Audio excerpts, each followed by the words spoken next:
Hi, gorgeous. Welcome to the virtual lounge of the Single Women's Society. I am your host and dating coach and matchmaker. Hear what I did right there? Cat Cantrell. I'm going to fill you in. Don't you worry. I'm going to fill you in, but welcome to the show. I'm honored to have you here and I have to share with you. So I know that, November was our biggest download month to date. And then December, we beat that. So thank you from the bottom of my heart. Thank you. If you are brand new to the show, welcome. I'm so glad that you're here. Thank you for sharing. Thank you for subscribing. Thank you for rating and reviewing and all of the things. It means the world to me. So thank you from the bottom of my heart and welcome to the show. I have an announcement that I want to make before we go into today's topic. So today's topic, I'm really going to focus on dating in your 30s and 40s because I do believe that 20s, it's not that it's different, but the reason why I want to address it because I think that women in their 30s and 40s think that the dating rules are different for them. And I want to address that. I want to address the mindset of being an older woman in the dating world because I think women feel that it's a little bit different. And we're going to share that. I'm going to go into all of that and the things that you can just be more aware of, because I do think that we have had more life experience. I'm 47. I met Brian when I was 40.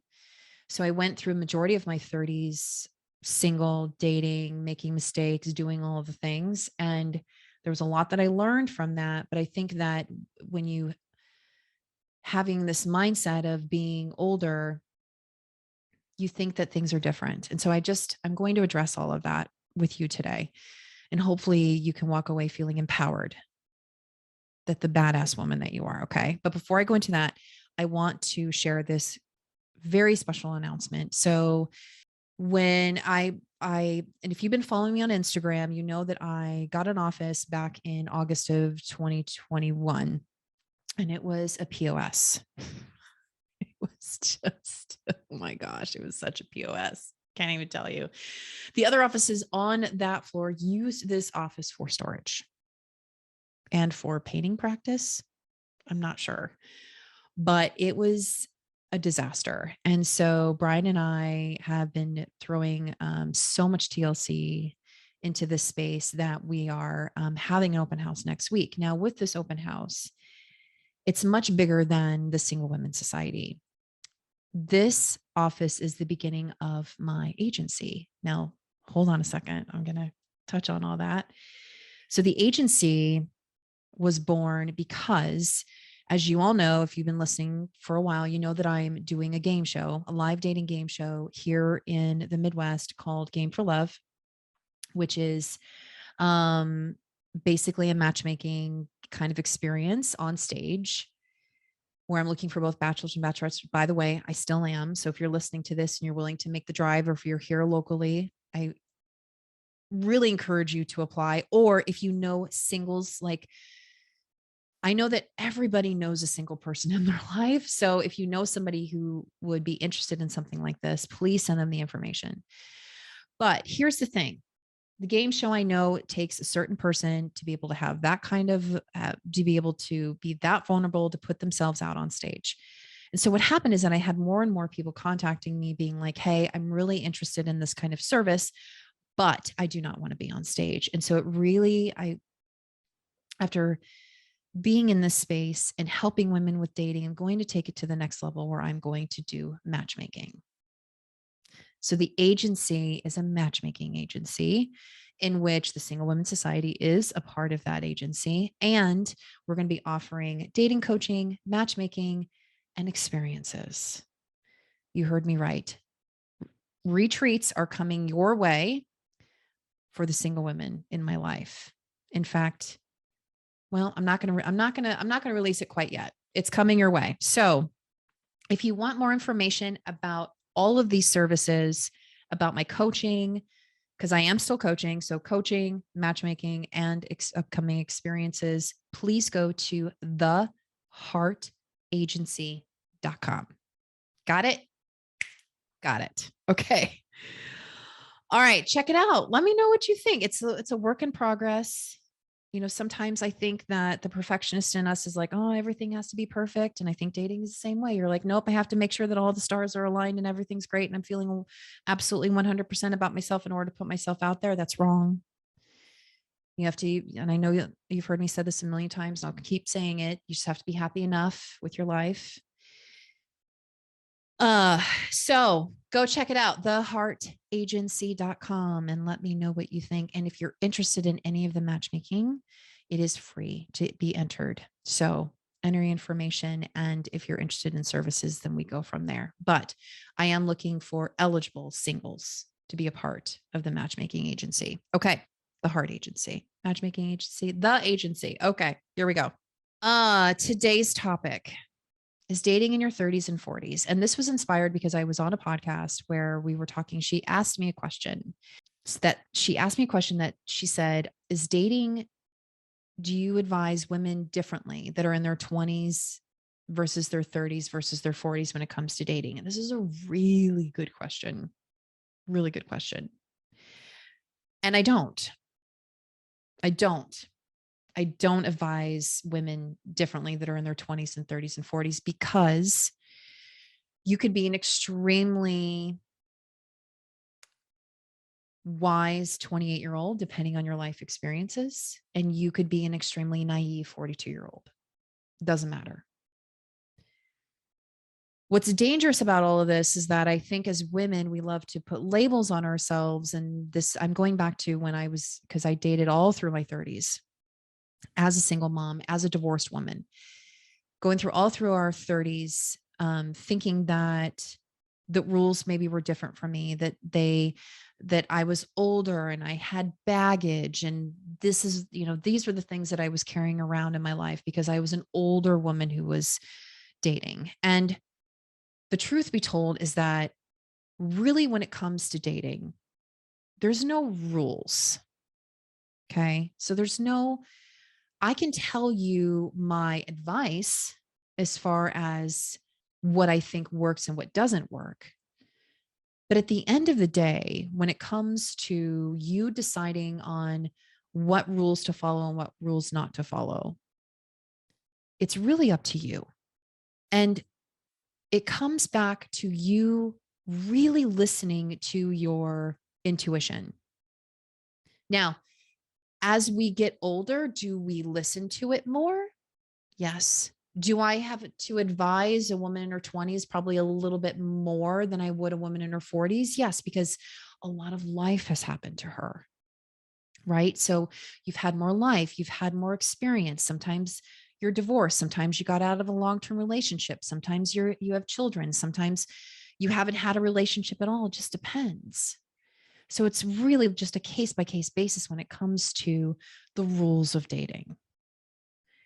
But I want to share with you, probably when it comes to dating in your 30s and 40s, I'm going to share with you 3 things that I think that as an older woman who's dating, that you have to be more mindful of when versus someone in their 20s. So let's just go ahead and dive into that. Okay. So the number 1 rule that I believe that you should follow when it comes to dating is understanding that your time is valuable, right? So the older we are, the more life we're involved with. So that could be with friends, that could be family. We can have kids, we can have exes, we can have high demand jobs, we can be an entrepreneur. There's more life that's happening around us, especially if you're trying to climb the corporate ladder, or if you're super busy with other activities, like you've lived more life. So when you are out there dating, it's important for you to understand that your time is valuable. So when you're dating, it's important to date with intent versus for attention. I feel like when you're 20s, it's more carefree. It's more, it's not so, I don't think that 20s necessarily that people take it as seriously as women in their 30s and 40s, especially if you are a woman who wants to start a family, if you're a woman who's never been married before. So the number one rule I would say to you is to really date with intent and not to date for attention. And the reason why I say that is because I believe that when we, especially for women that have been through a divorce, who maybe went through a really bad divorce, who maybe have been neglected for a long time, throwing yourself into the dating world to get attention and admiration is pretty common because this has been a space of lack for so long. So when you're dating for attention and not intention, it can be what you're attracting into your life can ultimately not be someone who you truly want to have a partnership with. So the number one rule I would say is just as you're dating to date more intently and not for attention, because when we're putting ourselves out there and we want to truly find a partner, we need to give it the respect that it deserves, right? And your time is uber valuable. So I just said Uber. Seems to be like the word of the week. I keep saying that like over and over again for some reason. I'm dating myself. Do people still say Uber? I don't even know. Anyway, sorry. So when your time is valuable, if you're dating for attention, then you're just throwing your like time and energy to people that don't deserve it, right? So truly understand that your time and energy is valuable. So you want to make sure and date with intent, especially if you are truly seeking out partnership and a relationship. If you're just dating casually, then it doesn't matter. And sometimes, by dating and putting yourself out there, dating casually, that can ultimately maybe possibly lead to a relationship or a partnership. But if you're in your 30s and 40s, it's like you have no time for that. I know that you want to get to the to the end of it. So truly just when you're seeking out, just date with intent that the person that's sitting on the other side of the table is really a person that you are truly wanting to have a connection or wanting to know more about. Okay. So that's rule number one. Rule number two, especially if you've been single for a really long time, which I was before I met Brian. And this was a conversation that I had to have with myself. Just because you are a strong, independent, self-sufficient, driven woman doesn't mean that if you are seeking a relationship, it does not mean that you lose your independence. And I think women think this, where she's saying to herself, well, I'm a strong, independent woman and I don't need anybody. And nor is she willing to let anybody in because she's so afraid of losing her independence. Now, here's the thing. If you are a strong, independent woman and there is someone that's sitting across the table who's really into you and they really want to know more about you and they respect you and they honor you, they're not going to want you to dismiss your independence. They're going to embrace it. They're going to encourage it. They want you to continuously be the person that you are, if it's the right person. When women are afraid of losing their independence, most likely it's because they have been paired or been on dates or been on relationships with those who want to take it away, where it's more of a controlling or maybe a manipulation, or there's narcissism that's involved with that. So I think that women in their 30s or 40s, they have strived and built something absolutely amazing. And they're so worried that someone is going to swoop into their lives and take it away. It only happens if you say and allow it to happen. This is where boundaries come into play. This is when your values and your ethics and all of that plays a part in this. The only way someone's going to take away your independence and what you stand for and everything that you've built is if you allow it to happen. Now, what I mean by that is that's like, I know you can interpret that in a way. I want you to be open and to allow people in, but the right person who comes into your life, who honors you, who respects you, who really cherishes you as a person and everything that you've built and your independence is going to want you and encourage you to be more of that. And the moment you feel that maybe this person is threatening or trying to take it away or trying to manipulate, then you already know that that person's not for you. I just don't want this label of being a strong, independent woman to keep you from love because you think it's going to be taken away. And it's not. It's just like dating with kids. Oh, I'm so afraid I'm going to let someone in my kid's life. And this is another facet to all of this, right? When you're dating with children.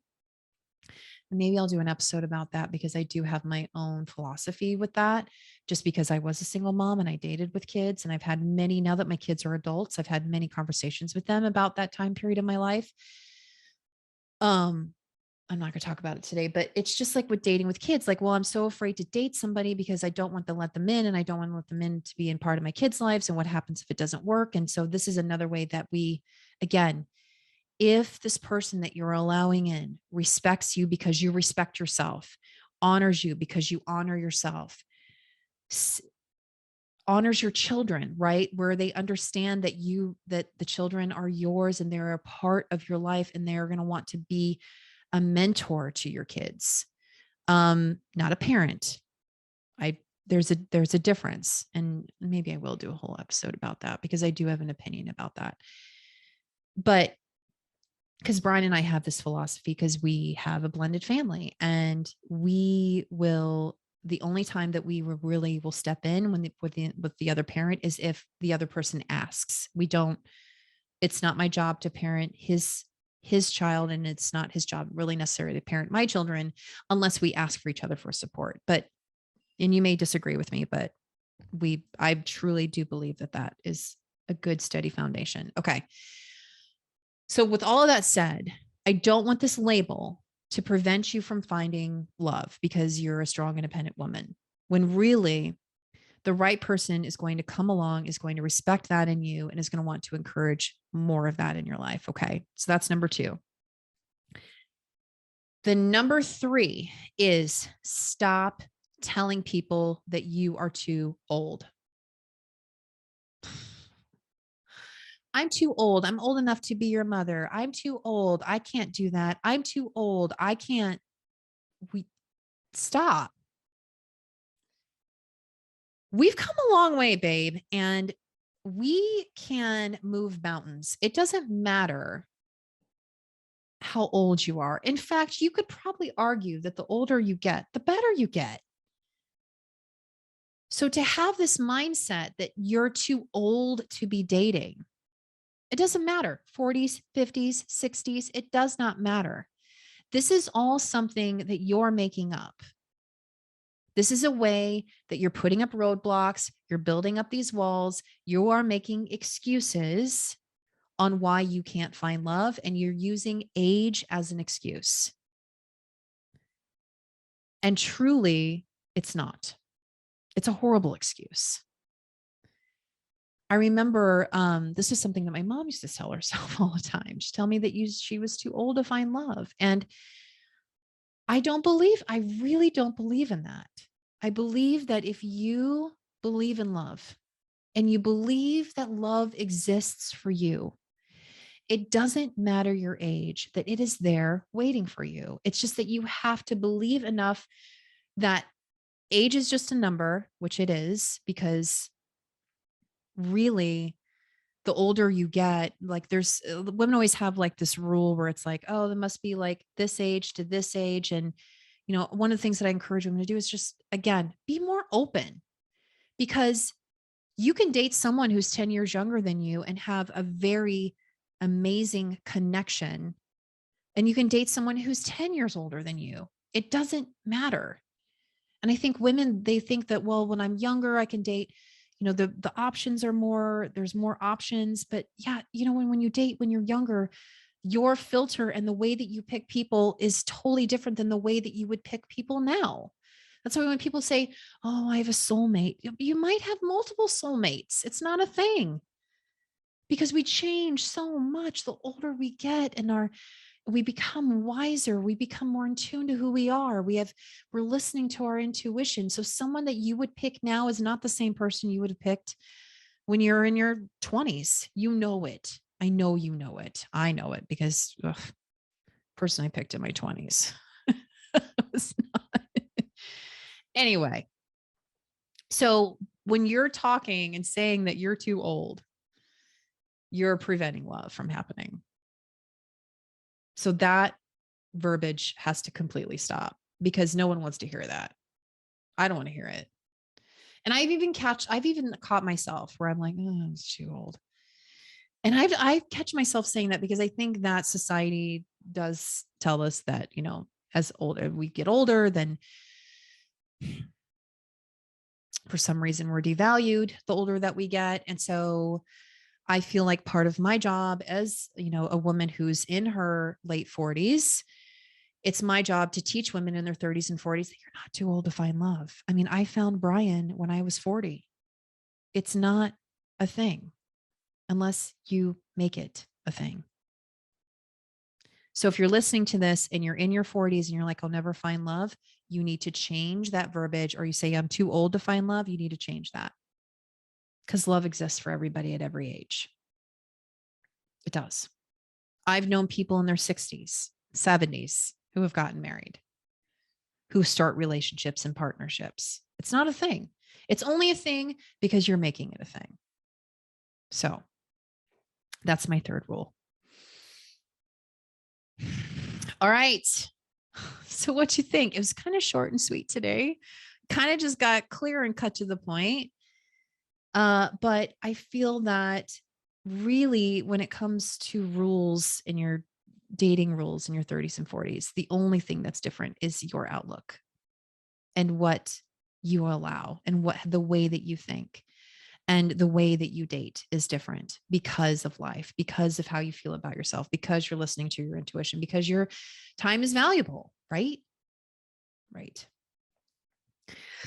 All right, my love. Well, thank you for tuning in to today's episode. It's so wonderful to have you here. And if you're watching on YouTube, hi, hello. Please make sure to like, subscribe, follow, and click the bell.